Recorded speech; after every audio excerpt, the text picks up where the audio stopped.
पालघर जिल्ह्यातील धुंदलवाडी परिसरात आदिवासी विभागाची ही आहे अनुदानित आश्रमशाळा।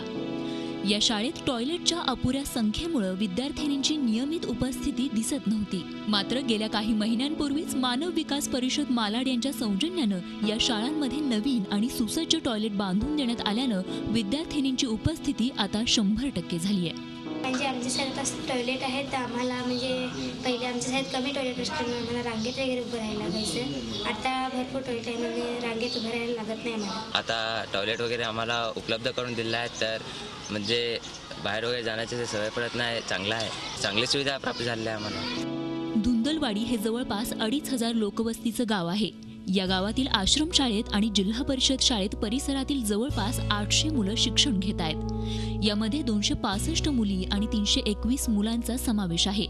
या दोन्ही ठिकाणी आता स्वच्छ टॉयलेटमुळे विद्यार्थ्यांची उपस्थिती वाढण्यास मदत झाली आहे। विद्यार्थ्यांचा शौचालयाचा प्रश्न होता, घरी जाणे वगैरे ते बाहेरच्या विद्यार्थ्यांचं, तो पूर्णपणे मिटलेला आहे आणि आता स्वच्छतेचे पण महत्त्व त्यांना पटायला लागले। 7वी 8वीच्या ज्या मोठ्या मुली आहेत त्यांना शौचालयाची सोय झाल्यामुळे त्यांच्या ज्या अनेक अडचणी होत्या त्या थोड्या दूर झालेल्या आहेत आणि त्याच्यामुळे त्यांना 100% उपस्थिती त्यांची झालेली आहे। ह्या वर्षी टॉयलेट आणि पाण्याची सुविधा आणि जेवणाची सुविधा हा सगळे सुविधा झाल्यानंतर खास करून टॉयलेटची मुलींसाठी ती अटेंडन्स 300 झाली, 200 पेक्षा 300 झाली। ग्रामीण भागातील विद्यार्थिनींना टॉयलेट्सच्या अपुऱ्या संख्येमुळे अनेक अडचणींचा सामना करावा लागतो। आता धुंदलवाडी परिसरात स्वच्छ टॉयलेटमुळे विद्यार्थ्यांच्या संख्येत कमालीचा सकारात्मक बदल घडून आलाय।